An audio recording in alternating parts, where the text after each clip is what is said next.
Canada had never won a World Cup match. Not in 1986. Not in 2022. Not ever. Thursday night in Vancouver, that changed. Jonathan David scored a hat-trick. Canada beat Qatar 6-0. It was Canada's first ever victory in the competition. It was also the biggest win by a CONCACAF team in men's World Cup history. And then, in the middle of it all, everything stopped. Canada had 52,497 fans at BC Place. The Prime Minister was in the stands. FIFA's president was beside him. The crowd was the loudest it had ever been for a Canadian football match. Then Ismael Kone went down. Qatari midfielder Azim Madibu lunged in from behind. Kone collapsed immediately, grabbing at his left leg. The stretcher came out within seconds. Coach Jesse Marsh confirmed afterward that the leg was broken. Everyone could hear the bone snap, he said. Kone suffered a fractured tibia and fibula. He will be out for 4 to 5 months.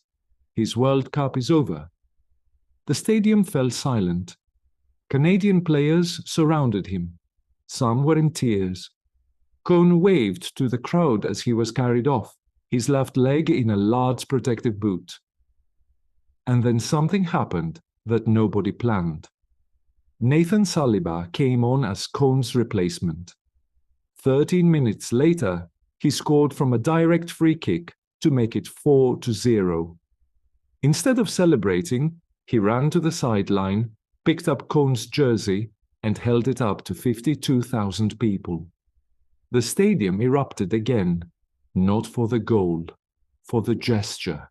That image will outlast every goal scored in Vancouver this summer.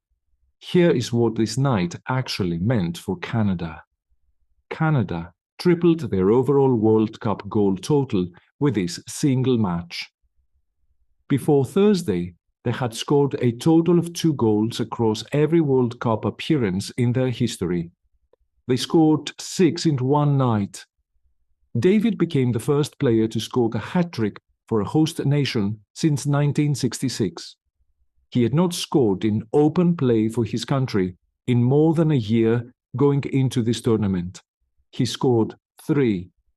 The 6-0 win equaled the largest margin of victory by a host nation in World Cup history, matching Italy in 1934, Brazil in 1950, and Argentina in 1978. Canada did not just win. They wrote themselves into football history alongside the greatest host nation performances ever recorded. No one will forget this, and no Canadian will forget this day, said Marsh, who held up 6 fingers as he walked off the field. But football has a habit of giving and taking in the same moment. Kone is 23 years old. This was supposed to be his tournament.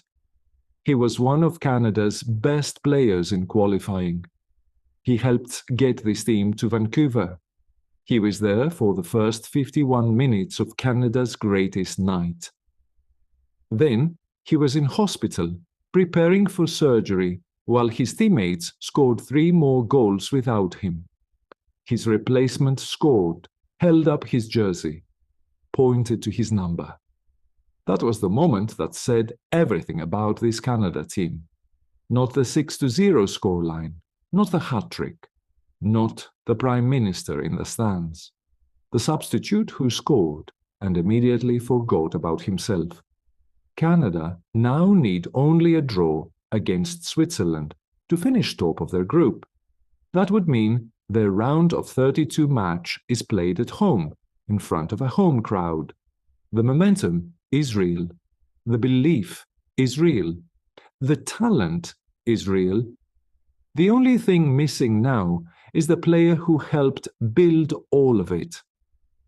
Get well soon, Ismael. The game has not changed. The country watching it has.